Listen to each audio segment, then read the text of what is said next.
Hello everyone, welcome to Azerbaijan for round 13 of the GPVWC Sim Racing Formula Sprint 2 Championship.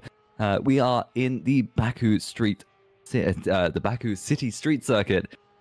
Joining me today is Carlos Martin, who is replacing Toby. I don't actually know where he is this time, but it's the second time he's left us this season. So, Carlos, it's your first time this year commentating FS2. What's any predictions for this race? Well, anything can be predicted besides FS2. I think this is one of the most chaotic but most interesting series here we have in GPVWC, and I'm very excited for this. I'm really looking forward to. I think there are a lot of contenders. There were a lot of drivers in 1/10 gap in the practice, so we can expect really close gaps, and let's expect no incidents into the castle section. Well, you can't predict no incidents with FS2, especially after the race we had 2 weeks ago in Italy. It's a very, very long DC decisions document. Not as long as we've had at the start of the season, but quite a few people getting penalties this time around, and hopefully it won't be the same this time. Overall, it was a good race nonetheless 2 weeks ago, but yeah, there was interesting points to take away from it. With Noah Tuomela, obviously, with the incident that he had with Magnus Ockenhaug in race 2, has got both a race ban for the incident itself and then got a license ban by hitting 10 license points. So he is out for the remainder of the season. He is being replaced by, and I should have got this before I started talking about it, by Michael Falkenhayn, a German driver, and the last time that KB86 had a German driver in that second car, they won, and that was in Brazil. Yeah, well, I think KVA86 is always a team to take into account here in FS2. They've been pretty strong the whole season long, and yeah, it was expected for them to find a really strong replacement. But also, I think Apex has been on the rise in these past GPs with really two strong replacements with Thomas and with Loic. They are Super League caliber drivers that are trying their best here in FS2, showing that FS2 is not an easy category. You actually need to push really hard and to find the limits differently that you do compared to, for example, the Super League car. And definitely this track is one of those really special for this kind of racing. No strategies to be done here, just flat out racing from the starting line to the finishing line, which is the same one, by the way, just being dumped, commentating here. But we can expect a very interesting one. So here is qualifying starting right now on board with Mateusz Majka.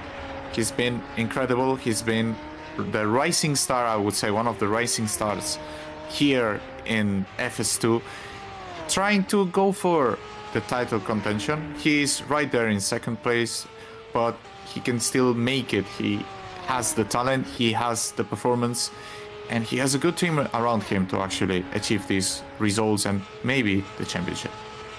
Yeah, Optimal has been very strong in previous races, and they've been known for fighting their way back through the field in race 2, which is mostly where they're getting their edge on KB86 in terms of the team's championship and the drivers' championship for Majka, especially last race, where Patrick Magnussen didn't get the greatest of race 2s. Not what I was hoping for, I'm sure, but yeah, like you said, qualifying to go. It's a very long outlap. I think it was just over 2 minutes there that we waited for Majka to navigate the circuit and start his first flying lap. And this is just a bit of a banker for him. Let's see what they set in the first sector, and it seems like it's going to be a low 44. And is that sector line actually working? It should be working. Right now I'm not checking the sectors right now. It says 51.8 here on stream for Mateusz Majka in sector 1. Now he's heading into the castle section. So we can see the curb has been flattened out, so the drivers can actually attack it a lot. Here, really important, good exit. It goes uphill. The straight is really, really long. And even though there is here a corner, it is flat out within all categories. Now heading into one of the most difficult braking zones. Downhill, take a load the curb. Good exit. Oh, a slight touch into the wall. That's not ideal. And now you head into the last section. 34.9 for Sector 2 for Matheus Maika. And now heading into the last corners, which are flat out and then into the racing line. This is a track where aerodynamics are extremely important for high top speed, but still really nice downforce on slow cornering. He will close the lap. We're expecting, I think, 57s if we are not wrong regarding the lap times, and that is a 59.0. Well, maybe 57s were a bit optimistic, so low 59s for the moment. P1 for Matheus Maika, Thomas Harry P2, and Luc Meunier, he goes into P1 right now. So Apex 1 and 3 right now, as we see Lopez, Van Woezel, Sandak, Kurala in 1 second gap from Luc Meunier. Craig Patterson right now closing the lap is about 1.1 seconds off after 2 sectors, and he closes the lap in 2 minutes and 1/10. Actually improving the sector 3 from Luc Meunier. Maybe Apex is running a higher downforce configuration compared to the other cars on the field, as we see Michael Falkenhayn closing the lap right now. Is a bit off. I don't think he will go straight to the pits. Not the best of the laps right now for Michael, sorry. And now I'm sure he will go straight to the pits. So what are the conclusions, Alex, after the first attempt from every driver in the field? Well, yeah, it was a good run for most people, where they were finding most of their time in Sector 1, especially for Meunier, who got a decent Sector 1 and is still improving. 22 thousandths up for him in Sector 1. That Sector 1 line is a lot further ahead than I was hoping it was going to be. I thought we were going to get it just before that first chicane, but that was a very nicely done sort of last section here for Meunier. He's got one more real corner to go. He is improving in the second sector as well, and this 2-lap run plan might actually be working for Meunier here, as long as he's able to stay in the rhythm through the 2 flat-out corners, and then the 1 corner ahead, the 20th corner, that we don't really count because, well, no one takes it as a corner. It's just a bit of a kink in the road. But, yeah, Meunier to the line. He's going to be going into the pit lane, I believe.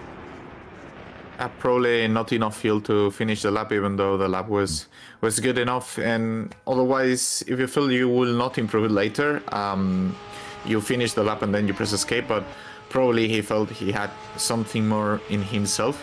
Also, to take note, this is one of the tracks that probably track evolution will be more important compared to other tracks. The race grip is a bit odd. And oh wow, that was a big crash from Nick Kupia into the last section of the track. As you can see, he's suspended. Oh wow, what are those lines? Oh, that's not great.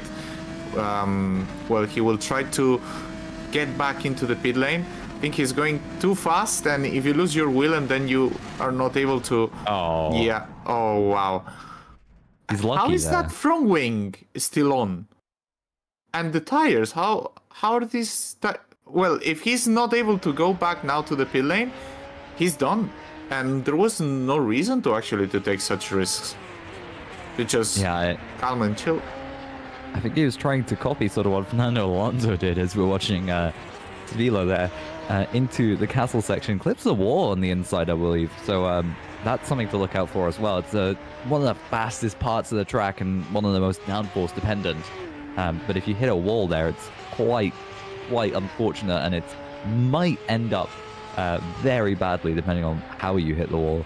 And I also suspect here will be somewhere we'll be seeing a lot of incidents with people hitting that inside curb, notably the sausage curb, and getting kicked up into the air and out into that wall, something the drivers need to be very careful of, and hopefully they will be during the race. But yeah, also quite a few overtaking opportunities. It's weird to say for a street circuit, but we've got maybe about 4 different ones on the ends of the straights and also along this main straight here. We won't have DRS, but slipstream is more than good enough for overtaking, and I think it will be a big slipstream fest, but hopefully with some good racing too. That's just me speculating on how the race is going to be. Chris Spilo moves up to P7, and I just want to point out Jerry Van Bussel very well in the Excellion Motorsport car up in P6, and yeah, it's a good drive for him. Ockenhaug and Patterson are right next to each other, and they're in a battle for 3rd and 4th in the championship, starting right next to each other. Will make it very interesting. And I don't actually believe that either of the KV86s have set a lap. And matter of fact, Patrick and Magnussen not even in the server. Wow, that's a surprise. Maybe they have some internet issues right now, and we're maybe waiting. And yeah, as we see, Mateusz Majka going for purple sector 1, 31,000 improvement over Luc Meunier. This is what he needs to do if he wants to take a good result in the championship. He needs to take pole, win race 1, and then take the most points possible in race 2. And he's going for a super lap right now. And now he's gonna close sector 2. This is the most important corner. Nice usage of the track. He didn't clip the wall on the outside as he did in his previous attempt. He's improving 45,000. Now, really important to have a really nice exit. This is where Loic was a bit weaker compared to Mateusz in sector 3. So probably now the gap will increase towards Loic. And maybe in provisional pole position for Mateusz Majka, as he will be crossing the finishing line really soon. This straight is really long for this FS2 car. It takes a lot of time to take into the racing line, so that's why the exit is really important as he goes P1, improving in all sectors with 1.5 tenths margin. As we see Thomas Harvey finishing the lap right now, improving as he goes P3. He stays in the same position with slight lap time improvement right now. And this is game on. Loic now needs to improve the lap from Mateusz. And yeah, well, P2 and P3 with the same team is a good position to start with. I'm pretty sure all the drivers will have an extra attempt. And yeah, this is really interesting. As we see Michael Falkenhayn going for an attempt. He's closing the lap 7 tenths off right now from Mateusz Majka, fastest lap. I think the exit there was not ideal, with a bit of grounding at the exit of the corner. As we see him finishing the lap right now, there's nothing else he can do, just flat out into the finishing line. And we will see what lap time, in which position he is on. I predict maybe between 9th and 11th. And we see the lap time right now, it is 11th, 59.68 for him. Just a few thousand shy. Ooh, and there's contact with the wall. Wow, that's I think it's actually his last attempt. He has no chance to actually improve anymore. There's no more time material to go back to the pit lane and do another outlap. So I think that's session over for the KV86 driver. Mike Bell going into the last section right now. Sector 2 over for him. This will be his final attempt, as we mentioned, not improving. Alex, what is your bet for pole right now? Well, we've seen that Meunier has the pace. He has set those 2 faster sectors a couple of laps ago, and he did abort that, went into the pit lane. But now, at the end of the session, he's going to be pushing that quite hard. We're yet to see him set a sector on his fast lap, which he's on currently. So, yeah, this should be interesting. Majka moves to go out and set a final lap at the end of the session. So, it's going to go right down to the line with Majka and Meunier. And we can't even count out Thomas Harvey here, who's very close behind the two of them in contention for pole position. We're currently watching Brody Lawless. He's 6 tenths down on the best time, and if he keeps this gap, it should put him around 14th, and that is exactly where he sits. just ahead of Ben Skinner. But other than that, here's Luc Meunier, 30 seconds into his first lap, navigates the end of the second straight very nicely and very tidily, and going across those curbs and quite close to the outside wall for Meunier, and that white line is going to get pushed to the absolute limit in qualifying and in the race to get that extra bit of pace that you'll need coming into the sort of hairpin section here. Meunier sliding around that and through the castle section. On board is a really nice angle here as the rear gets kicked up on that new flattened curb. And now all we have to do for Meunier is wait, but he is 5 tenths down in the first sector.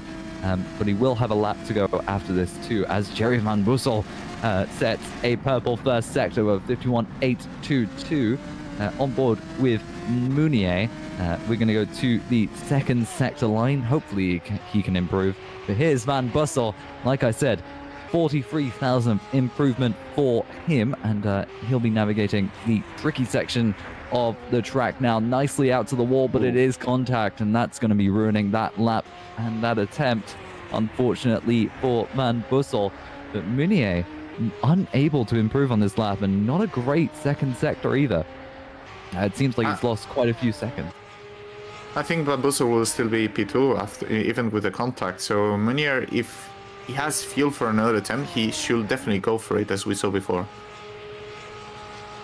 Yeah, but now it's going to be a battle right in the end. If Van Bussel can overtake Meunier here, it's all up to Meunier's last lap to be able to get back up past both Van Bussel and Meunier. You're right, he does get ahead of Van Bussel, but Micah is still in pole, and Micah's got one more lap to go, and Meunier also has one more lap to go, and I don't know if he's going for it.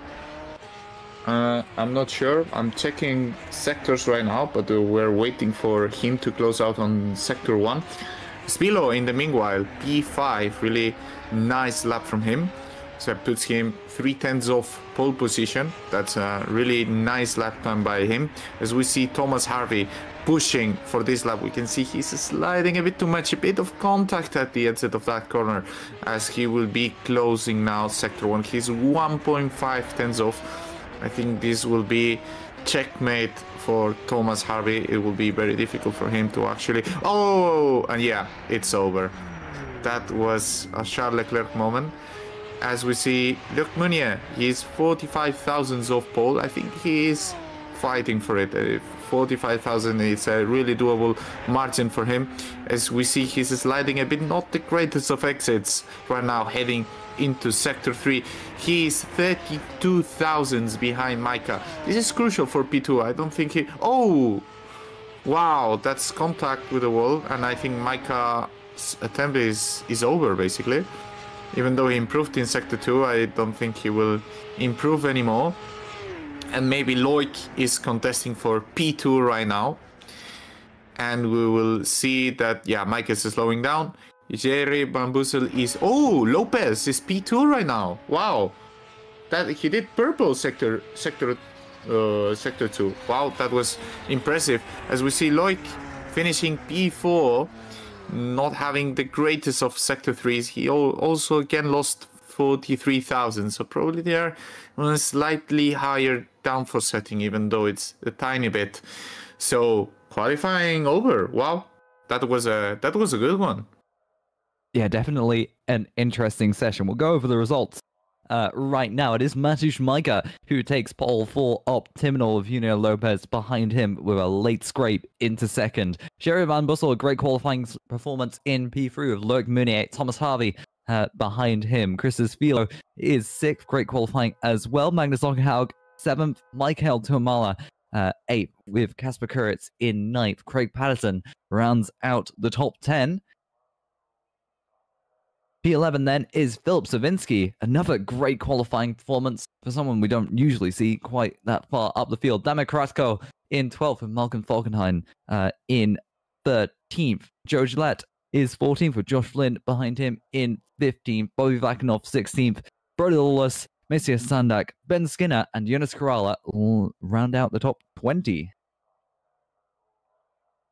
21st, James Knox with Dan Hayek and Kurt Rocha behind him in 22nd and 23rd. Johannes Lafitte in 24th with Caitlin Penny in 25th. The two Smile Powers after her with Mike Bell and Victor Silva, 26th and 27th. 28th is Josh Dexter with Eric Strand and Nick Kuiper, like him, unable to set a lap time. And I believe that's everyone we had in the qualifying session, as Patrick and Magnussen won't actually be racing. His wheel is not working, and yeah, that's a big blow for our championship leader.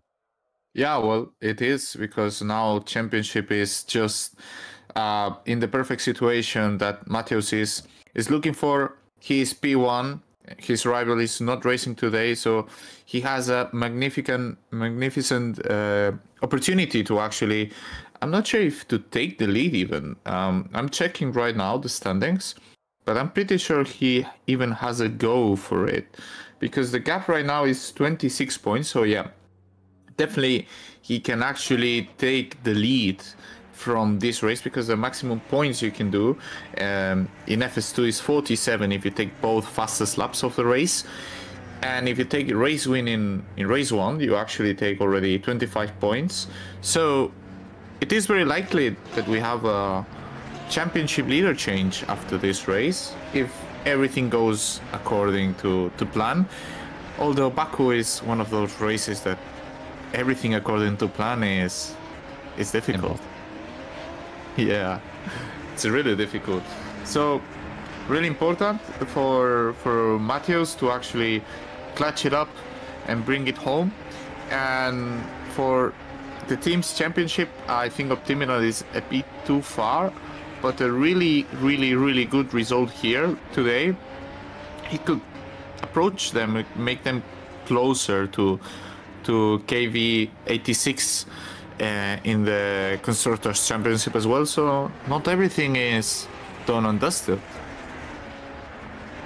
Well, I'm completely wrong here, and Magnussen has actually got it working in time for the race, but he will be starting dead last in 31st, so it's a big recovery drive, and more hopes for race 2, I would feel, rather than race 1, although race 1 you do want to get further up the field to, of course, get into that nice little reverse grid area and hopefully benefit from that. It's definitely not out of the question for Magnussen. He's had very impressive pace, and he's definitely driven by adversity in situations like this, where he's sort of starting from the back and has to fight his way through. Wouldn't be the first time we've had someone get a great performance from the back. If I remember correctly, Joe Gillette did something similar in Canada and Silverstone as well. Yeah. So yeah, it's definitely possible for Magnussen. He's got pace, just whether he's able to get it done, and that is just silly to do in the warm-up session.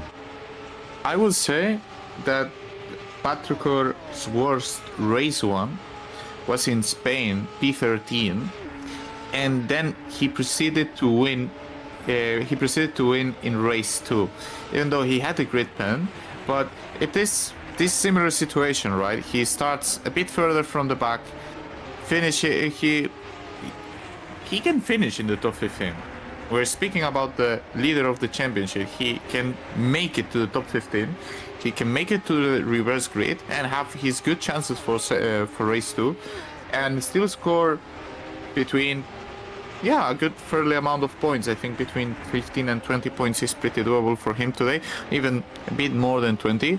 So he just needs to do what he knows, just to race fast and hard, because coming up the field, you really need to make moves fast.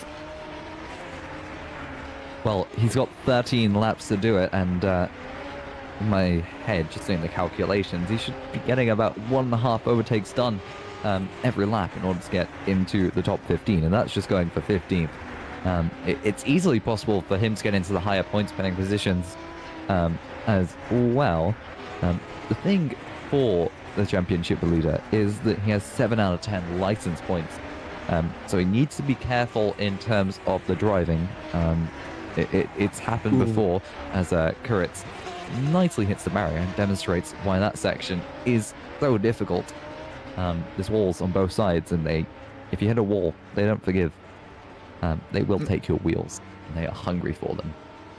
I think it is a fair bet to actually try to guess how many positions is he going to take in lap 1.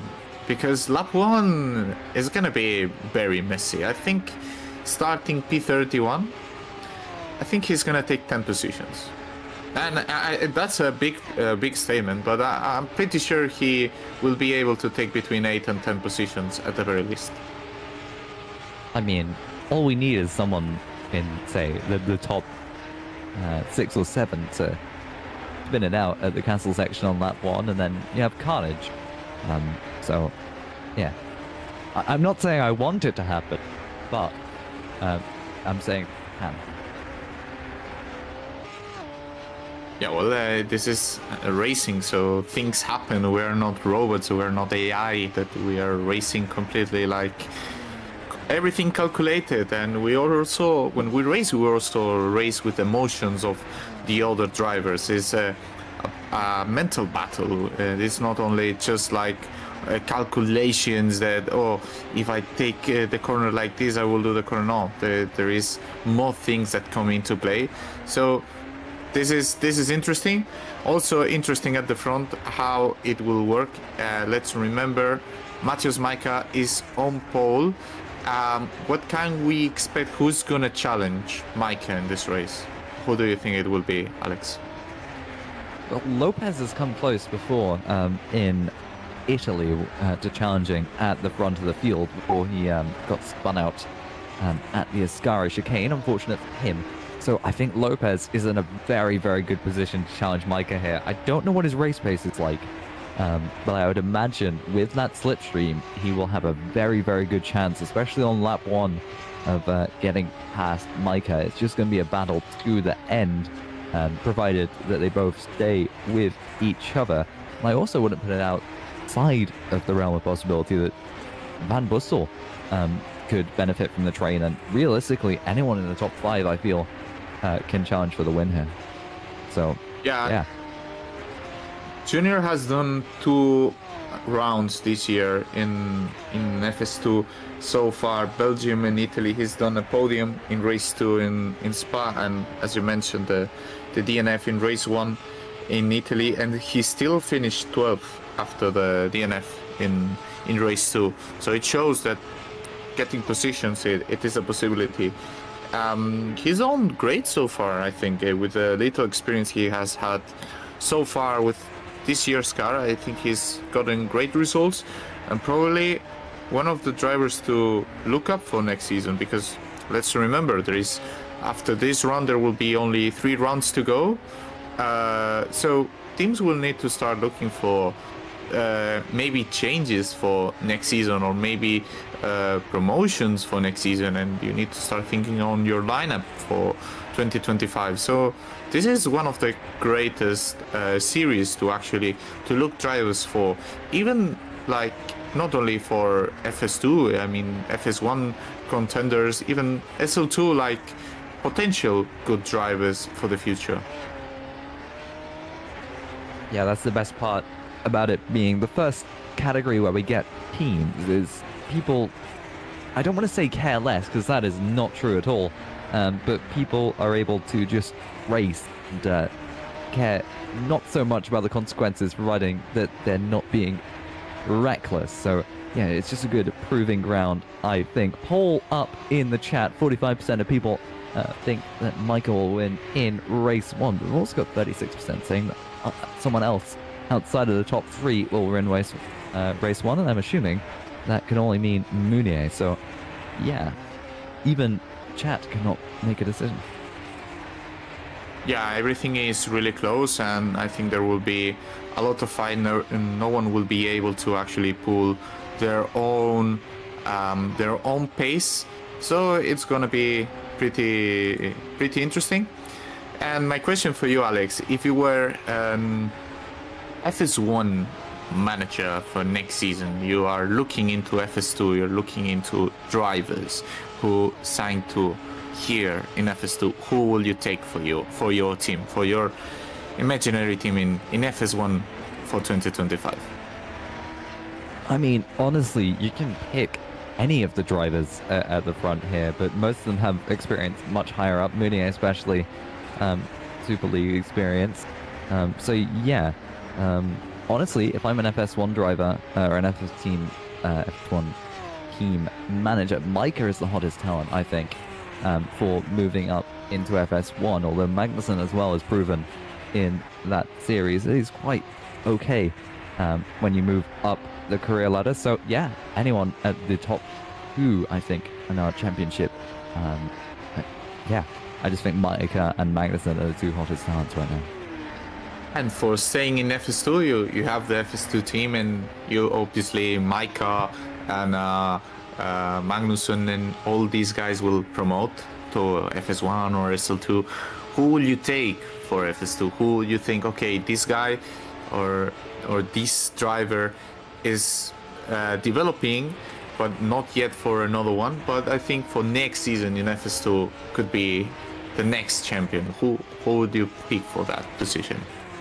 Well, the next champion I can't really say because it could go any way you like, but Christos Philo joined the season midway through and is honestly having a very impressive performance with how recently he came into the championship and with how little experience he has with R-Factor. So yeah, he's done very well in that regard. I also think that the man we're watching right now might have a chance next season.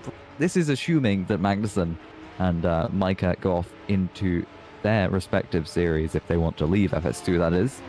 But yeah, I think there's a lot of strong competition in the midfield, which we can honestly consider to be future champion material. Yeah, definitely. I think I have less expertise in FS2 than you do, so I'm just getting advice for you here.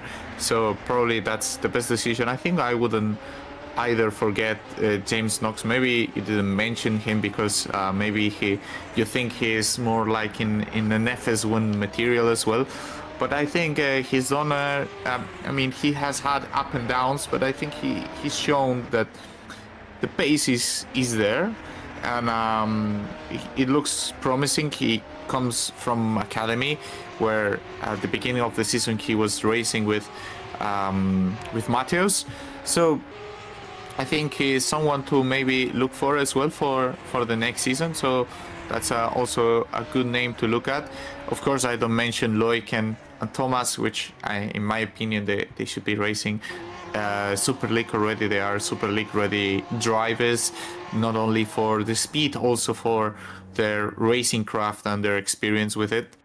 And Loic has shown that. So there are pretty interesting names that are good for developing and good for futuristically contest good spots, and not only in FS1, also in SL2 and SL1 in the future. Yeah, and we'll have a bit of comedy right now. Vincent, before the race, was on about how it's round 13. We've got 13 laps. Friday the 13th was 4 days ago. Yeah, there's a lot of 13ths going on here. And I just needed to point it out because it's been a running joke where we've wanted the lap number to be the same as the round. We finally got it in Baku, and it's quite surprising, actually, that is so high in terms of lap count, because it's almost a 2-minute lap time in FS2. So yeah, it's going to be a long race, I think, longer than usual. So a lot can happen here.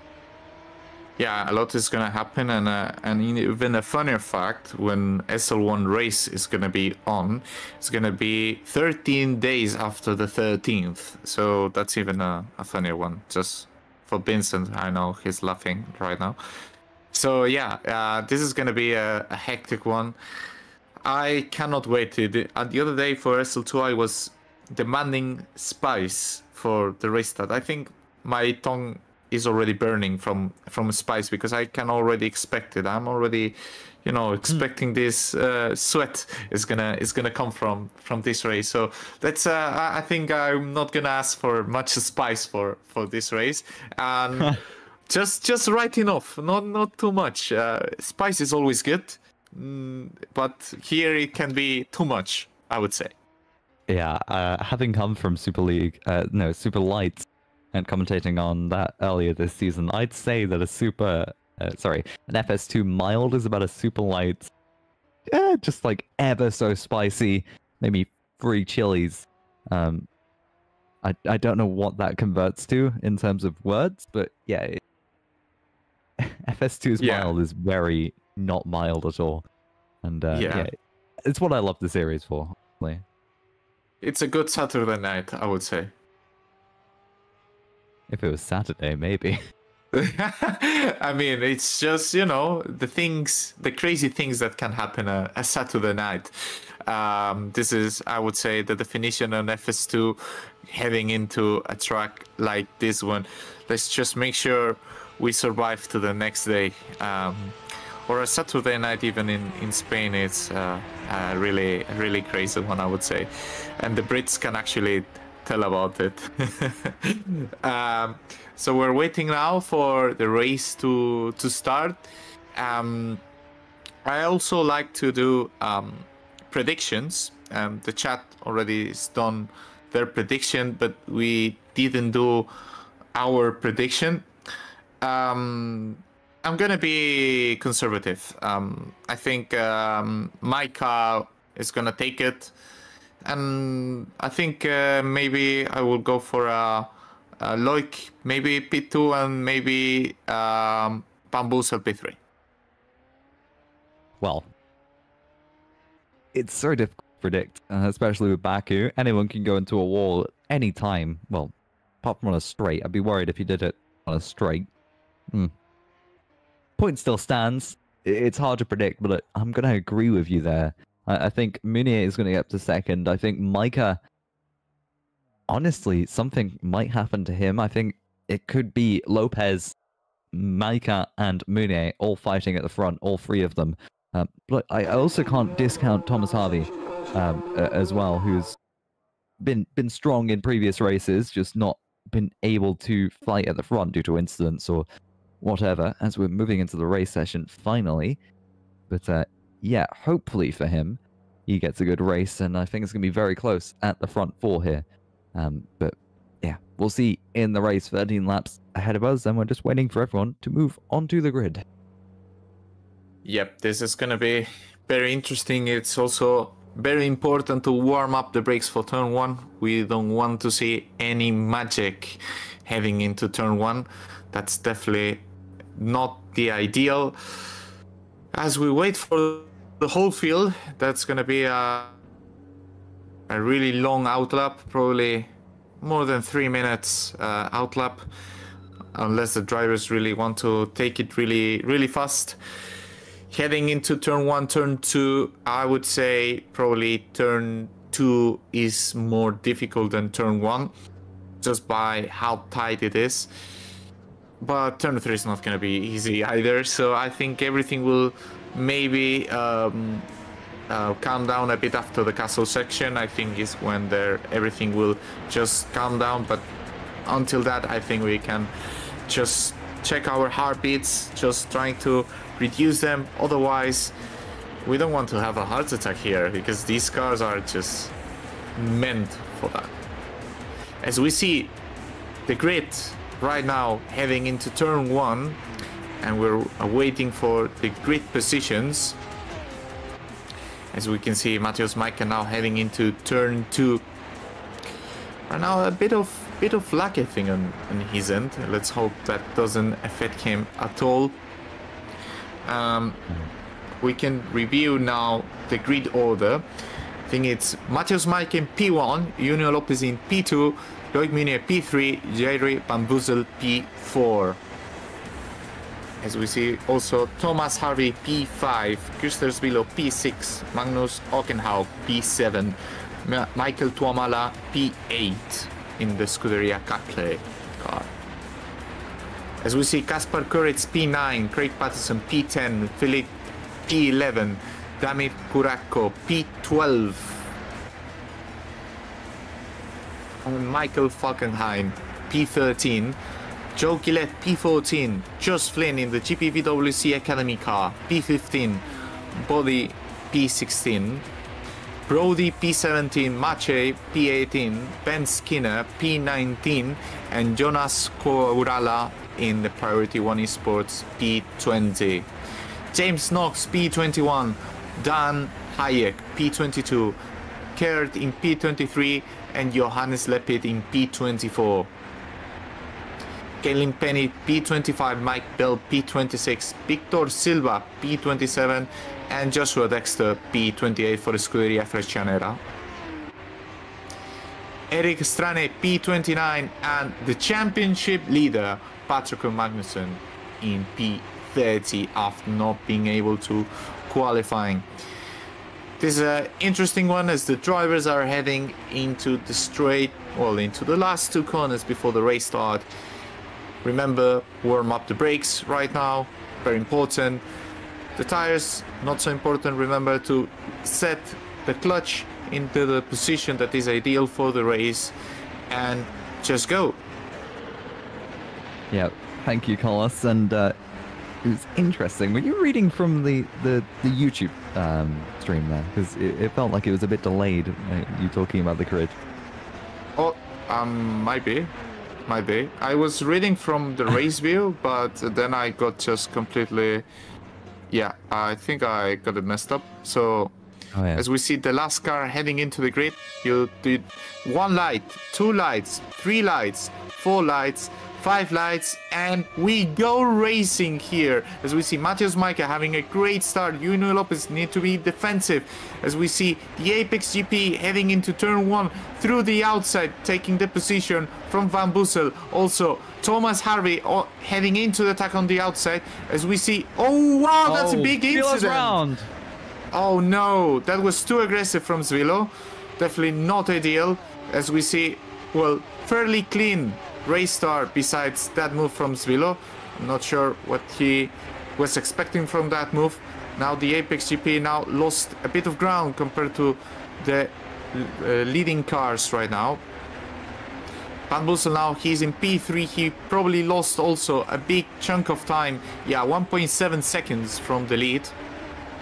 Right now they're heading into the second section. I think Loic's, the cars, is pretty damaged. He's sliding everywhere. So that compromises a lot the Apex GP chances for the race. It goes defensive. Yeah, he's not able to turn at all. That's a very damaged car so far. Yeah, it's an unfortunate race start. Svilo just went too late on the brake, spinning around, locking up the rears. And yeah, it sort of hurt a lot of people. Just in general, that's hurt a lot of people's positions. It was a good start for Magnusson, but he's spun round, I believe.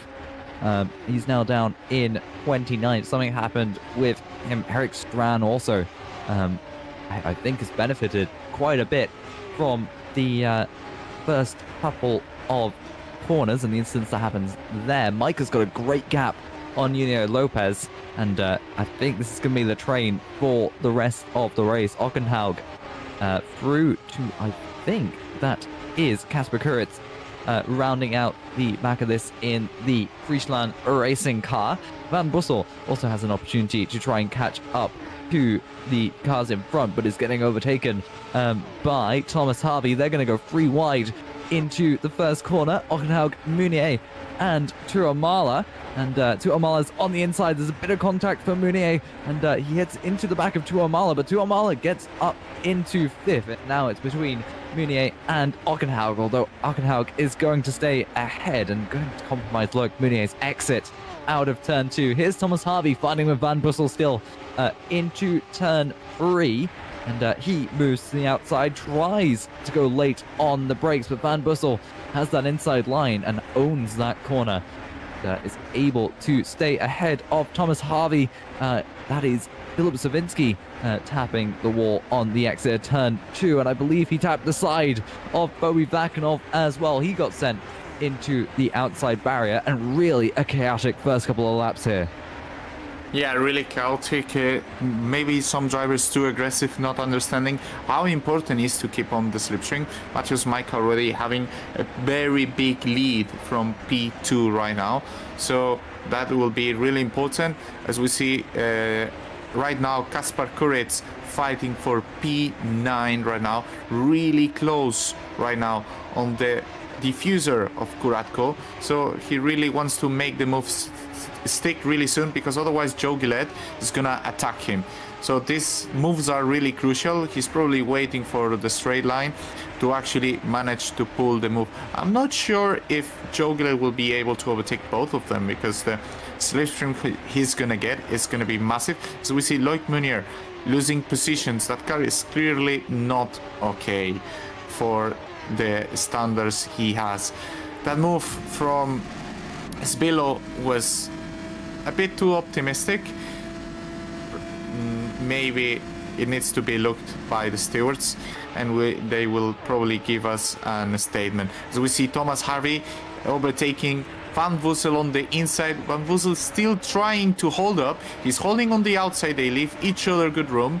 Thomas understands he needs to not have a damaged car, otherwise he will have the same fate as Loic as he goes through. Although this straight is really long, we saw it in F1, many things can happen. He goes full defensive, understanding he wants to be in front. He can win more time by being ahead of Van Woesel. He goes for turn 3 and he goes through. There was a bit of contact, a bit of hitting into the wall by Van Woesel, but I think he will be fine. He's now in P3. I think his target is right now P2. As we see a replay right now of the race start, Christopher Sbilo heading into the inside from Van Woesel and Thomas Harvey at the race start, and he just completely misjudged the position. Then he got clipped by the rest of the cars, which are not able to see. And from Loic's POV, I think it's really difficult. As we see, Patrick Magnussen, who also DNF'd, our championship leader, is out of the race, and he pulls out. Oh, that looks like a steering wheel disconnection. So probably his issues were not completely fixed. I don't think that's a move he wanted to do. And that's really unfortunate as well. He gets out of the way. Full left, it's just you could see by the speed that wheel turn is just not a human input that you can do so fast. I would be surprised if anyone could do such an input. As we see Loic Meunier trying to gain P6 from Marcus right now. From Magnus, sorry. And here goes for the outside. I think he will be really close by the end of the straight, because there is also a bit of side draft. So these cars are actually able to hold a lot. I think just Aukenhow decided to concede right now and to maybe take advantage of being on the draft from Loic Meunier. As we see Philip in the fight for P12 right now, the Scuderia Freccianera driver. Right now he will have a chance at the end of this straight, and will try to do an overtake on Knox, who actually won 9 places since the race start, which is a really nice race start and a good position to be in for race 2, Alex. Yeah, Knox is actually fighting quite well through the field here up until P12. It'd be interesting to see the deltas on the positions.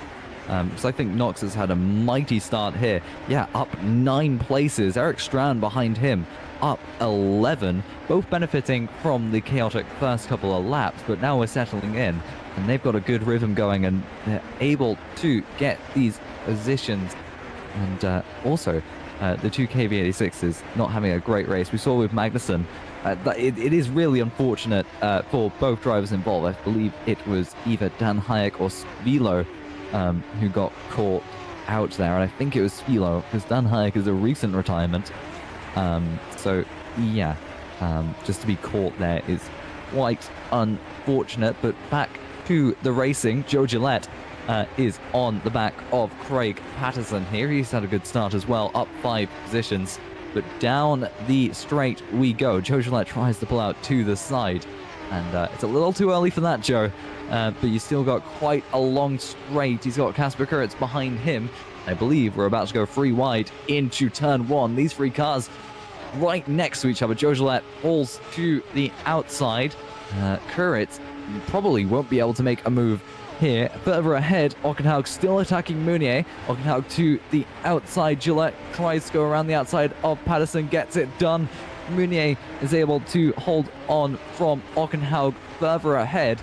We'll hold on into turn 2 as well. Unfortunately, gliding a little bit, not an optimal exit, and he's got that optimal right behind him in that slipstream. Ockenhaug tries to go for the inside, but Meunier covers it, so Ockenhaug's on the outside here. Yeah, Meunier holds on just a few corners longer. Yeah, he will hold, but we can see that being on the draft is beneficial because they are overtaking each other. So definitely there is some kind of benefit of the draft, as we can see with Thomas Harvey as well. Thomas Harvey right now is gaining a bit of lap time on Lopez every single lap. He's winning about 2.5 tenths a lap, and Jerry is able to hold on Thomas' draft. So definitely there is some small benefit of that, and that's why it encourages a lot of fighting here. There is not much dirt here on the slow corners because of the nature of the downforce. You are more affected in the high speed, and there is a lot of high speed straights and not corners. So definitely a track that you can follow and take advantage of this. So probably we will see now another attack from Ockenhaug into Meunier in this lap, as we see him sliding just like Piastri and Charles Leclerc did in F1. That's a funny one to see, and he will try to maintain this position. I think it's also important from Ockenhaug to understand, from Magnus to understand, that if they fight a lot, that the group behind actually will cut them very fast. If you are Meunier, if you understand that he can push a bit more, just let him go, let him be 5 laps ahead, and then you just pull an attack before the finishing line. So we see a lot of fight behind Meunier. Patterson, Joe Gillette, they're still fighting for it. Kuritz also in that group. Kurakko a bit further behind. Loic now looking for maybe a move. I think he's going to stay behind now. I don't think he's going to go for the move now. Well, if he does, I would be pretty surprised. Well, he does go for the move. He tries to be in front. Maybe he's not sure he can keep this position if he's behind Magnus right now. So probably Magnus having a slight edge on pace right now compared to Loic. I'm checking now the lap times. Craig Patterson is doing 2 minutes 8 tenths, and Loic is doing 2 minutes 1 second and 2 tenths. So definitely they are 3.5 tenths faster. So they are catching up the group ahead.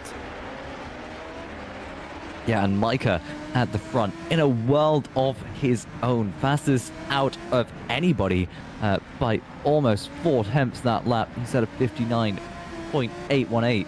Nose cam with Casper Kuritz here. So close to the back of Joe Gillette ahead, but this slipstream effect, you can really see it when you're on board these cars. Not so much from the external cameras, but you can see just how much Kuritz closes up along the straights to Joe Gillette, and there's not much concertina effect as well. These low downforce cars, they accelerate very quickly, and sliding out of the last real corner on board with Kuritz through the 2 flat out corners. We're going to be seeing the fight for P8 with the slipstream. This is Casper Kuritz on board once again, and he's closing, but very slowly, to the back of the Hunter Birch simulation car, and he will pull out to the outside of the circuit. Gillette moves to the inside. There's not much space between them at all. Gillette on the inside, late on the brakes. Very well defended. Here's Vakanov and Savinsky. Vakanov goes very wide and narrowly avoids the exit wall at turn 1. Loses out on the position to Philip Savinsky. Here's Meunier and Ockenhaug going at it again. Ockenhaug got past Meunier just a few corners ago. Meunier tries for the outside. Not much space there, but they're still side by side after a tap to the wall. Meunier is able once again to get past Ockenhaug, but now Patterson is right on the back of this pack of Meunier and Ockenhaug, so they have another 3 cars to worry about.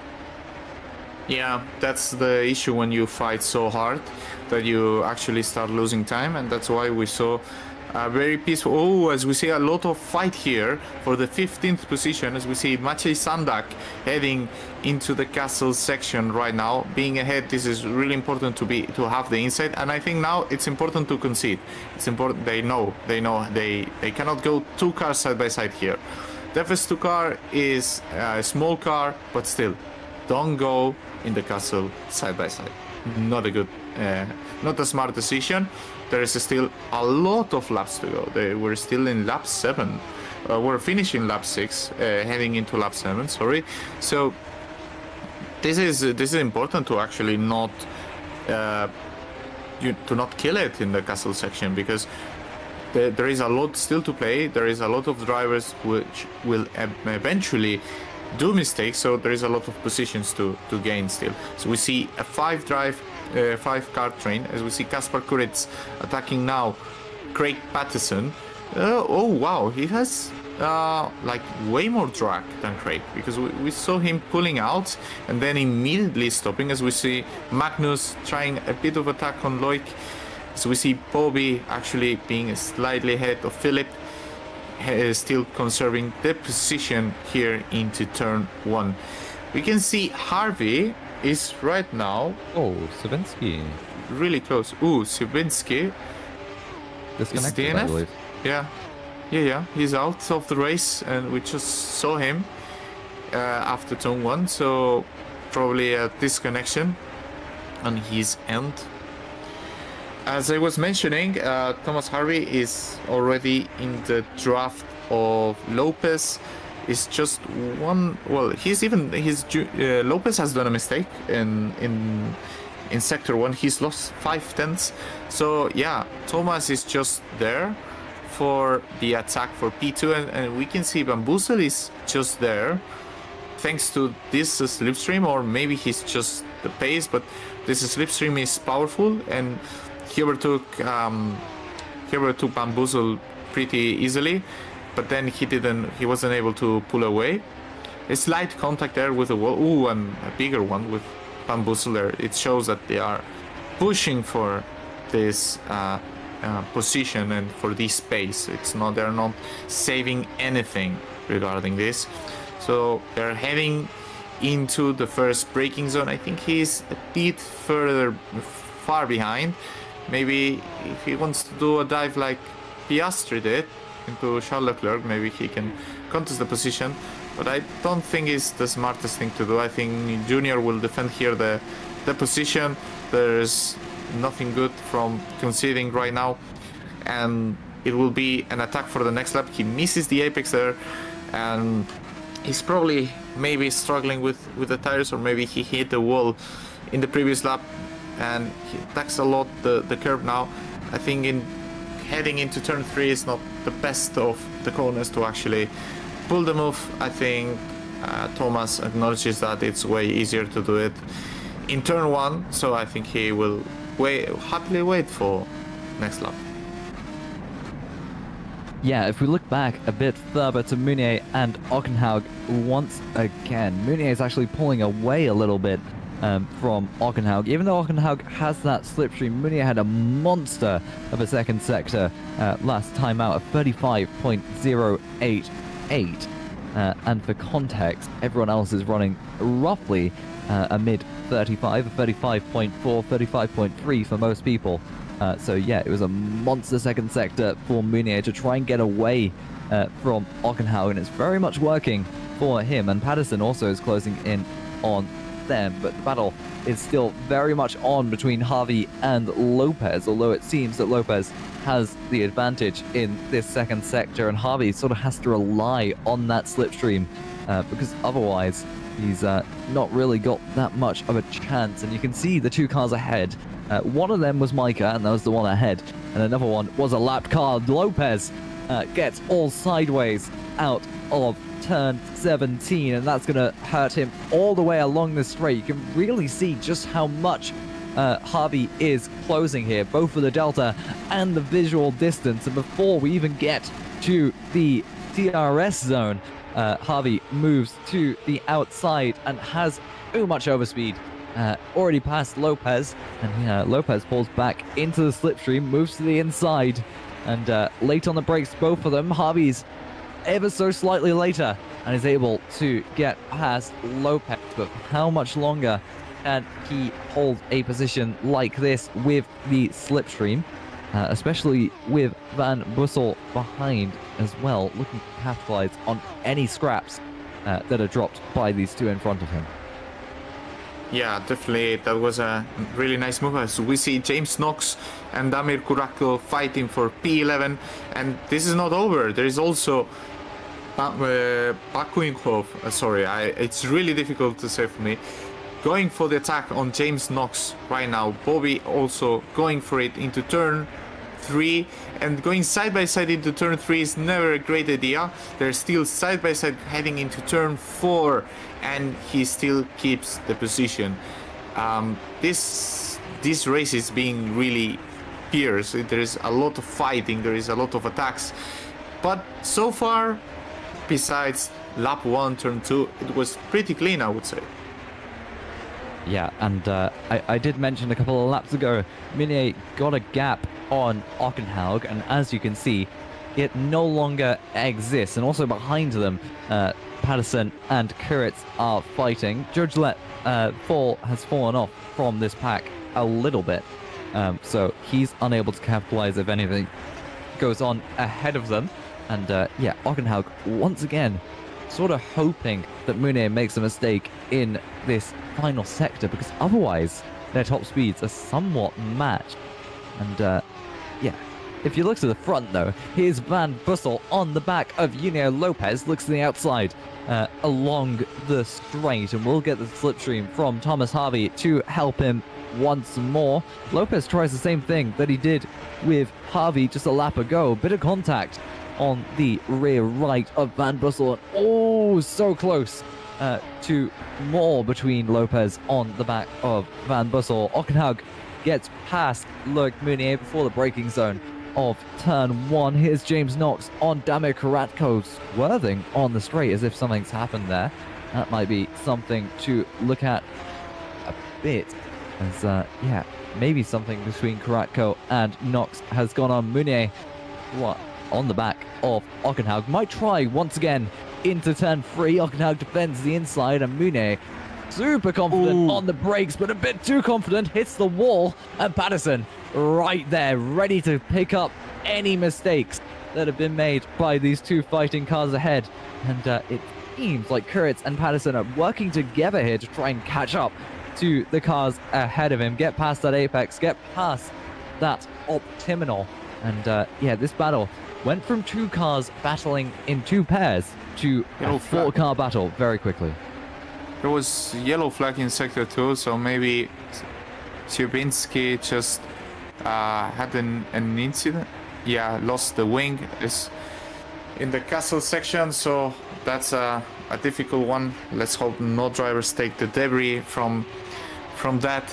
As we see, as you were mentioning, Loic going for the attack again, but I think those 2 drivers in the front, Magnus and Loic, they have a slight edge on Patterson and Kuritz, because as you can see, they pull out in sector 2 pretty easily, I would say. So they need to acknowledge that and decide, okay, are we stopping for 1 lap or something?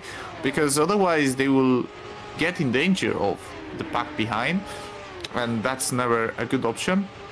I wonder if Lopez also ran out of tires, because he is clearly dropping from Thomas Harvey. As we see Loic once again going for the attack on Magnus. They are really, you know, pretty concerned about keeping the position right now, and that's why they are battling each other really hard. I think they acknowledge they cannot get P5. And they're trying also to get the other one in danger of the other. There's a slight contact there heading into turn 2, as Craig Patterson now has a run on Magnus. I think Magnus now is in danger of Craig. I think he will try the outside. Maybe Kasper Kuritz goes for the attack on Craig. and they actually keep behind for now. There will be another attempt the very next lap. So now peace until turn 1. I think this was the idea for Meunier all along, is to get Ockenhaug into this pack where he has to worry about the pack behind him more than what's in front. And Meunier will try and pull away now as we cut to Van Bussel and Thomas Harvey right at the front. Once more, they're close, but they're just not making any changes in terms of position. And, we said at the start of the race it was probably going to be Micah Meunier, but nowhere to be seen, or Meunier's nowhere to be seen at the front. And yeah, he's already got a second gap between him and Ockenhaug. A persistent yellow flag in the first sector. We'll worry about that in just a moment. It's come back, so that could go quite wrong. Someone slow on that back straight there. Van Bussel just doesn't have the pace in the second sector, I think, to stay with Thomas Harvey, or at least the second part of the second sector after the castle section. He just can't get onto the back of the Apex Grand Prix car. And Ockenhaug, also further back, has still got Craig Patterson to worry about in that slipstream. We move on to the last lap. It's sort of passed by very quietly as we look to the free car battle now for P7 and Joe Gillette. Bit of a show there, sliding out of turn 1. James Knox gets overtaken by Bobby Vakinov once more. Demi Karatko must have fallen back behind these two, behind Vakinov and James Knox. Also has Kurt Rochav in these last couple of laps close behind him. Ideally, where you want to be is about P10, so where Joe Gillette is, that's always going to be a great reverse grid slot. No matter what you do, here's the fight evolving once more as Patterson is still trying to get past Ockenhaug, and it's still very much possible on the last lap, on the last straight, where someone can get a move in here, and maybe, just maybe, it will happen. Kasper Kurit sliding in the hairpin before the castle section. He's going to fall back from Craig Patterson. It's not exactly ideal to do on the last lap when you're still trying to fight to get those last second positions. Thomas Harvey is pushing at the end here. Micah's going a bit conservatively, but he needs to try and stay ahead of Van Bussel, and it seems like it will happen for Thomas Harvey, because Van Bussel's not got the greatest of exits. But if we look to the front at Matusz Micah, truly a great performance in race 1 for him. Lights the flag. He's just been absolutely nowhere near anyone else at the front, and deservedly swerves across the line to win in race 1. Thomas Harvey behind him takes second, with Van Bussel lining up third. Here's Craig Patterson on Ockenhaug on the last lap to the line. It's going to be very, very close. Ockenhaug seems to be losing out to Patterson here. We'll see on the line what happens, and Patterson on the last lap at the last second gets past Magnus Ockenhaug, and we've got one more to go with Kurt Rochav and Damir Karatko. Well, Karatko is able to stay ahead this time, and I think we will look one more back. There was almost a fight for oh, something's happened on the last lap between Eric Strand and Brody Lawless, actually. They both DNF'd at the last second. Wow, that's never good to DNF in the last lap, especially because this affects your position towards race 2, so you don't really want to, for one position, to lose everything. Although they were in the back part of the field. Let's see what happened here. And basically, did he run out of brakes? Did he run out? That was different. Well, let's see what happened further. This is Spilo, and heading into the castle section and spinning around. That was too much gear, definitely. And trying to move around.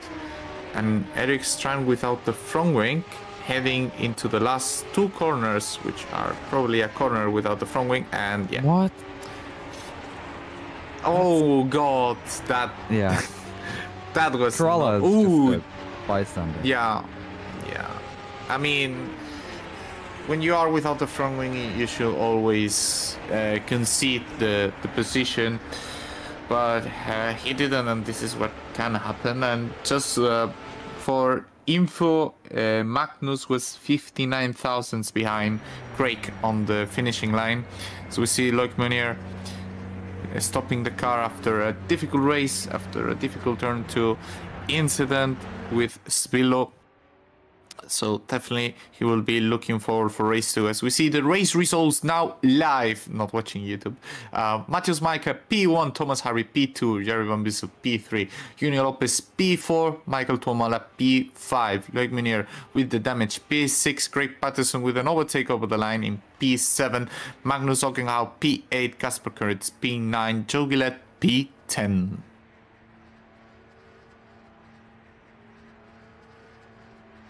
Then we see Bobby P11, James Knox P12, Damir Kurako P13, Gert Rodjarf P14, Johannes Lepet P15, Jonas Kaurala P16, Mike Bell P17, Kellen Penny P18, Eric Strane P19, Victor Silva, it should be P20 I think, not P double P19, P20.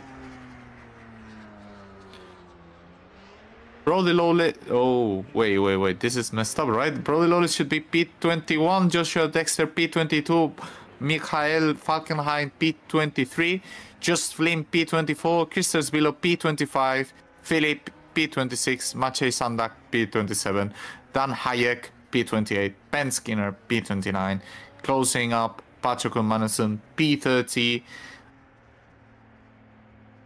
The championship leader is not leader anymore. Matheus Maika, after the result of this race, is the new championship leader with also the fastest lap of the race. So the gap right now, he scored 26 points right now. So the gap should be 6 points ahead for Matheus Maika. Yeah, that was a race one. I just hope that we'll get something better in race 2 in terms of sort of having a bit more of a fight for Maika, as he will be starting at least P10, and we've seen that it's mostly P10 that we get. So, yeah, who knows? Yeah, well, this is the thing between FS1 and FS2. We have a randomized reverse grid position between P10 and P15. So the drivers do not aim for an actual position. And we're waiting for the race director. But for now, before that, we are heading into a very small break. So hold up on stream. Don't go grab a Coke, go drop a water, but don't leave us. We will be right back.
We're back for some more racing at Baku in Azerbaijan.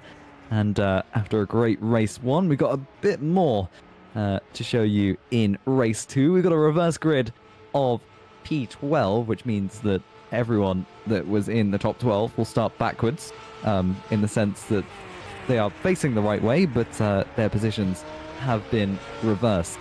Once again, joined by Carlos Martin alongside me in the commentary box. 13 more laps ahead of us. And the question I really want to ask is, can Micah get a second win? Well, I think this will be difficult for Micah because, one, he needs to survive. That's a big factor in this track we saw with Loic.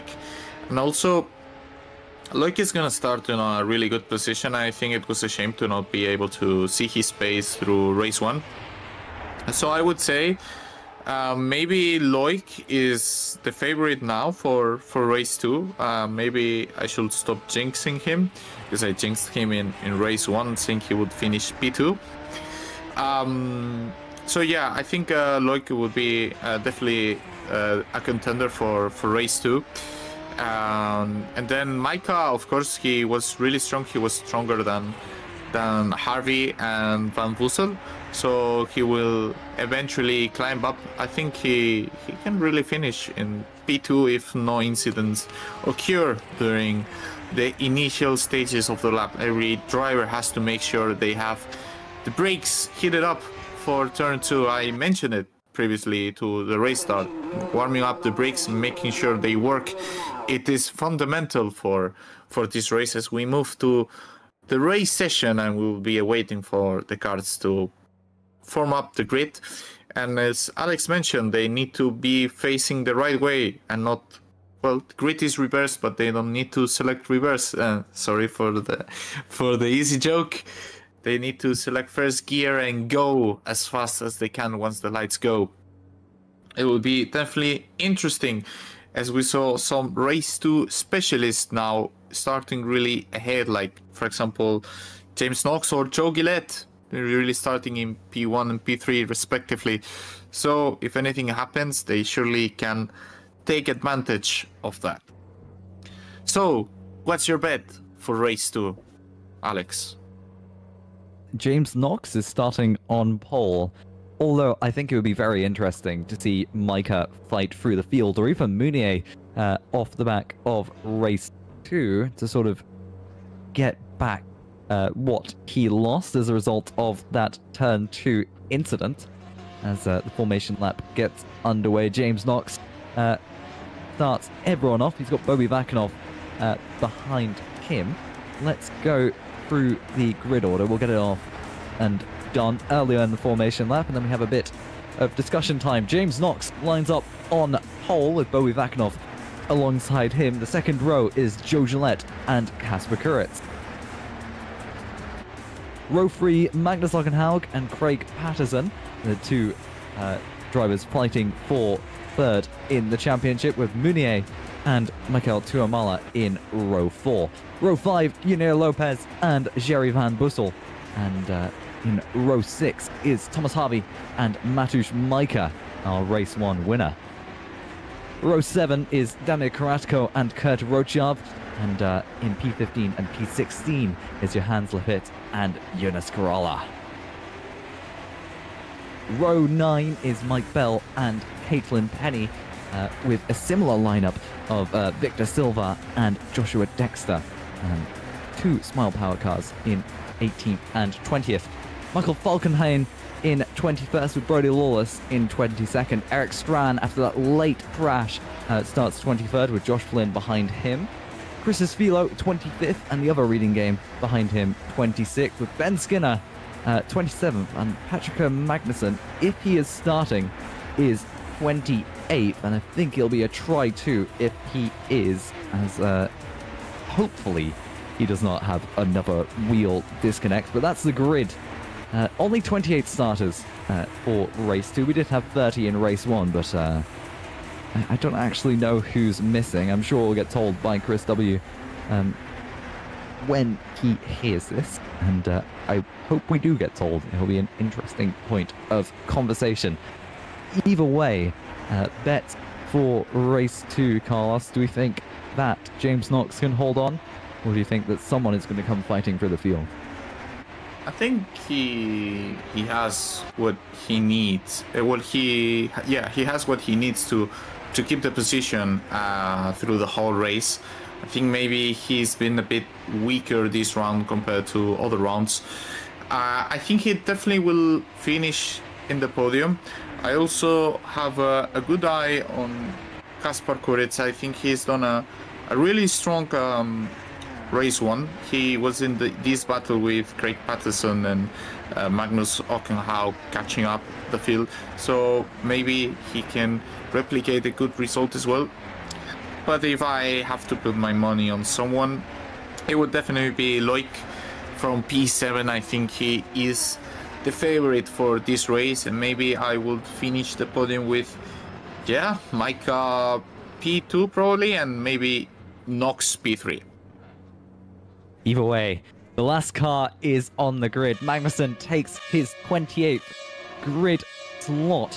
There's 5 lights and they're held for quite some time, but it seems as if it's a good start for Bobby Vakinov. Quickly onto the back of James Knox.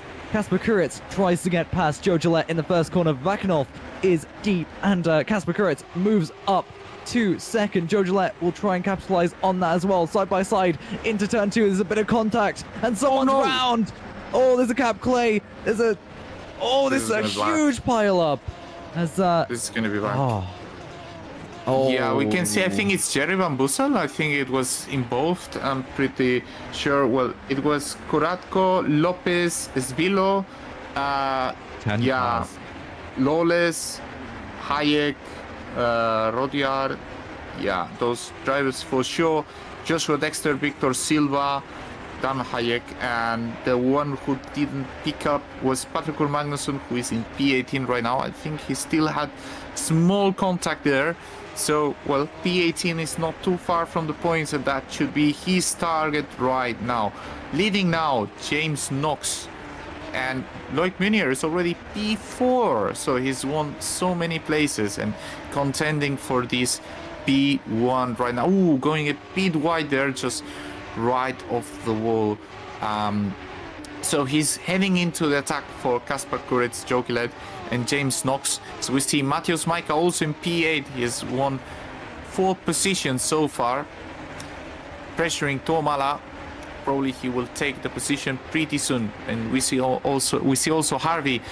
He's won 1 position so far. Heading into the long straight of Baku right now. As we can see here, the positions gained right now. And we can see also Ben Skinner and Magnussen also winning 10 places each other, which probably were the 10 cars involved. Matheus Micah now doing the attack through the outside. So surprising choice. Well, he's still having a bit of slipstream from the car in front, which is Bobby right now. Heading into turn 1, he will try to brake very late, and he does. He keeps the position, and Thomas Harvey goes for a P9 as well. Heading now into turn 2, there is a lot of fighting, a lot of battering right now. Kaspar Kuritz trying to go for the P2 right now. This is crucial if he wants to keep his podium chances alive to actually go through from Joe Gillette. Now defensive, going through turn 3 in the outside. Joe Gillette in the inside, keeping the position. Oh, that was not enough gap there, I think. And now Loic Munier going for the outside. Oh, he's getting pushed, but he will have now the inside for the next corner in turn 5 and 6, and Loic goes through. I think it is important to, as we saw in the previous race, to keep the car undamaged. Now they're heading into the castle section. Loic knows he needs to defend. Ooh, there was a slight contact there with the wall, but he feels pretty safe here that there will be no overtaking attempts. Now heading for a P3, he's 3.5 seconds now off the lead, Loic Munier. So he definitely is in charge for this position. And James Knox keeping this P1 and doing a really good job so far. Kaspar Kuritz will need now to defend his position with the slipstream of Loic right now. There is a huge train here of cars, and if you slip, if you have a bad exit of the last traction zone, you will have big issues heading into turn 1 right now.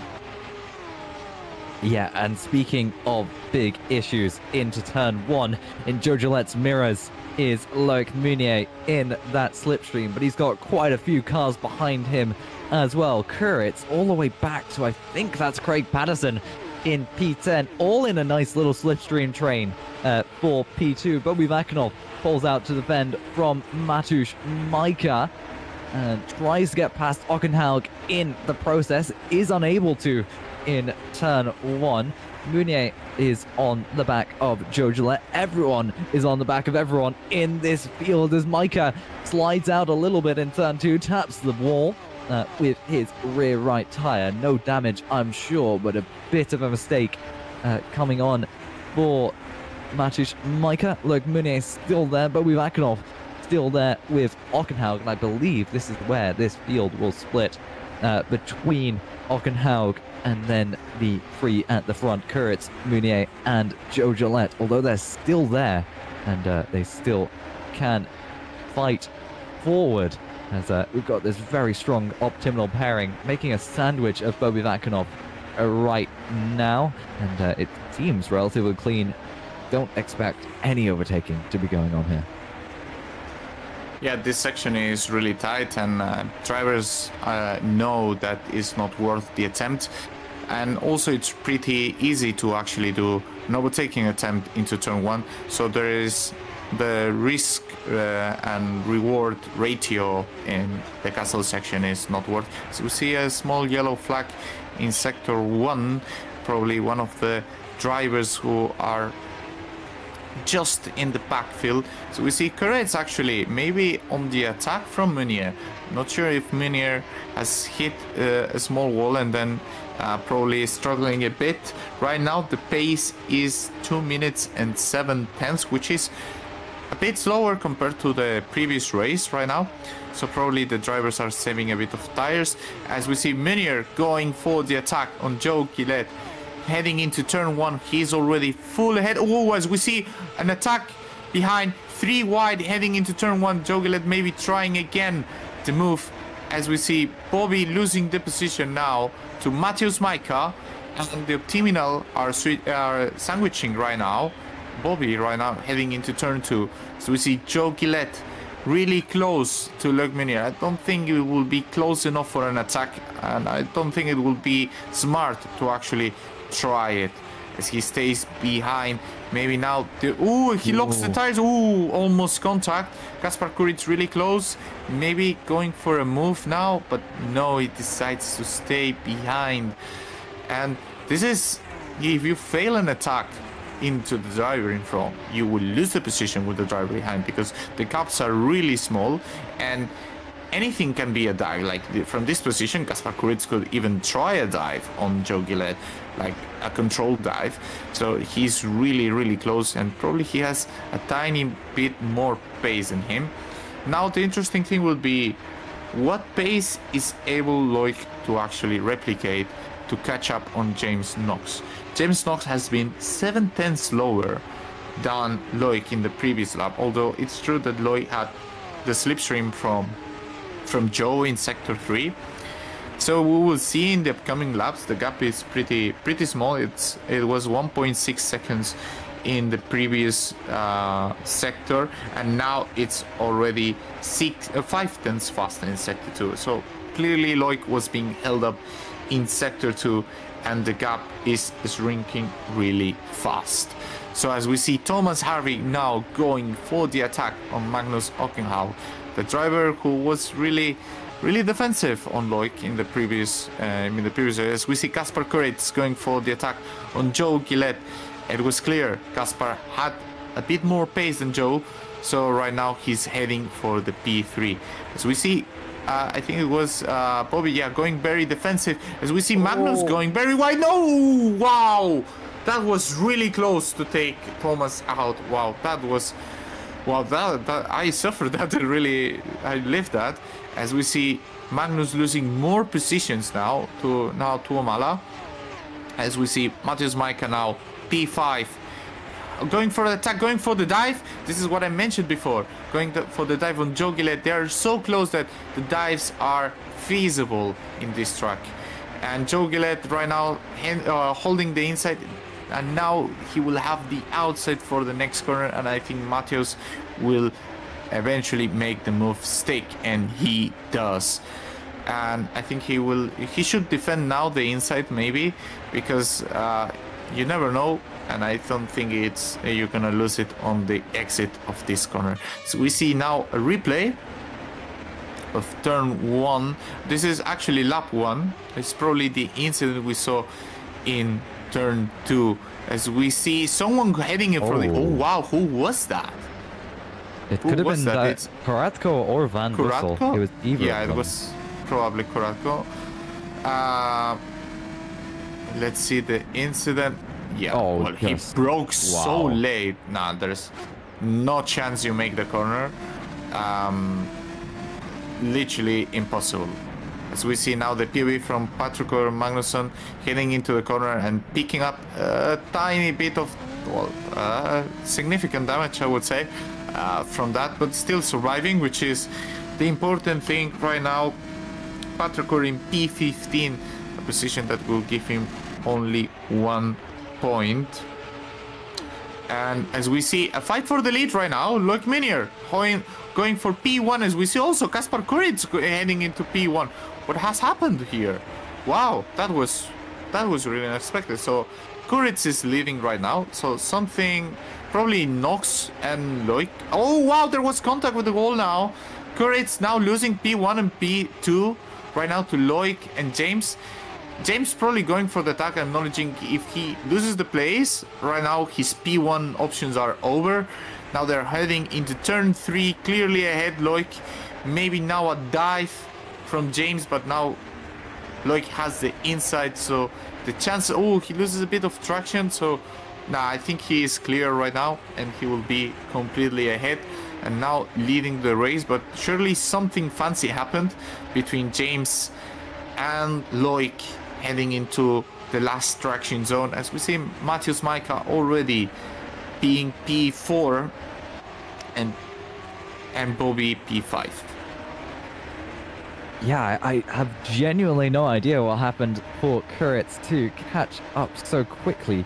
He was 6 tenths faster than Meunier in the final sector on the last lap, and that might explain a lot. But Maika now on the back of Kuric to take P3 is unable to, in that section of track, actually clips the wall a little bit and a bit further back. So does Joe Gillette, who's got Thomas Harvey on the back of him, the teammate of the race leader. James Knox is a second behind Loic Meunier already. So having James Knox as a buffer here will be very, very useful for Meunier to be able to maintain the lead that he's got. Maika tries to get past Kaspar Kuric, but Vakanov is also pulling out to make it 3 wide.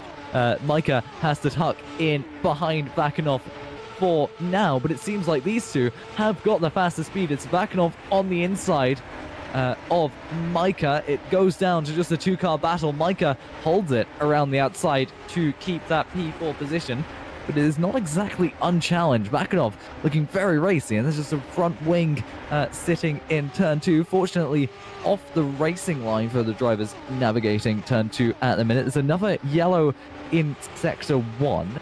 That'll be interesting to look at. Joe Gillette to the inside of Thomas Harvey in turn 3. They're still side by side. There's still very much a move that can be made. Joe Gillette looks to the inside, but there's no overlap and no overtake that could be done there. So Thomas Harvey gets ahead of Joe Gillette after a quite lengthy battle. Maika has got past Kaspar Kuric into P3 as well. That must have happened while we were watching something a bit further back, although Kaspar Kuric still on the back of Maika. Maika seems very prone to hitting a couple of walls here and there, and it seems to be costing him quite a bit of time. James Knox once again, acting as a buffer. You can see the gap already that Loic Meunier has got. Quite lengthy, and it's quite good. There's 5 laps to go, and 4 when we cross the finish line the next time. So Meunier will have some very, very good chances of holding on to this race win. We're all just going to be navigating the final sector now. Kuritz not able to stick with Micah probably as closely as he'd want to, sliding a little bit through turn 17. He's still got Bobby Vakinov behind him to worry about, but he also wants to attack ahead of him to try and get back onto that podium. Yeah, definitely Kaspar is doing a great job so far. It's important to not do mistakes in the last traction zone, as we saw, as we see Micah going for the tap on James Knox. And it's very important now he tries to take a slipstream because he clearly lacks a bit of top speed right now. He gets overtaken by both cars right now on the straight. That includes Thomas Harvey and Bobby Vakinov, heading now into P4 and 5 respectively. I think Kaspar maybe picked a bit of damage, and that's why he's lacking so much top speed, as we see Lepid fighting for P13 right now. Magnusson, P13, is collecting valuable points. He will lose the championship lead here if everything finishes like this right now. But every single point matters, and this is really important for his championship chances. I think he can still take some valuable positions. He's clearly got some pace right now. He's racing on 2 minutes 00, which is the second fastest car right now on track. Probably still with some damage picked from turn 2. So it shows how well prepared he was for this race and how unfortunate it is. But racing, sometimes it is this unfair, sometimes it is like this. So we see Tuamala on the attack of Joe Gillette. He will look up for taking this position into turn 1 as we head into the really long straight from the Baku straight circuit. We see also Kaspar Kuritz on the pressure of Bobby. He's applying a good amount of pressure, and maybe he will have a chance to actually take the place.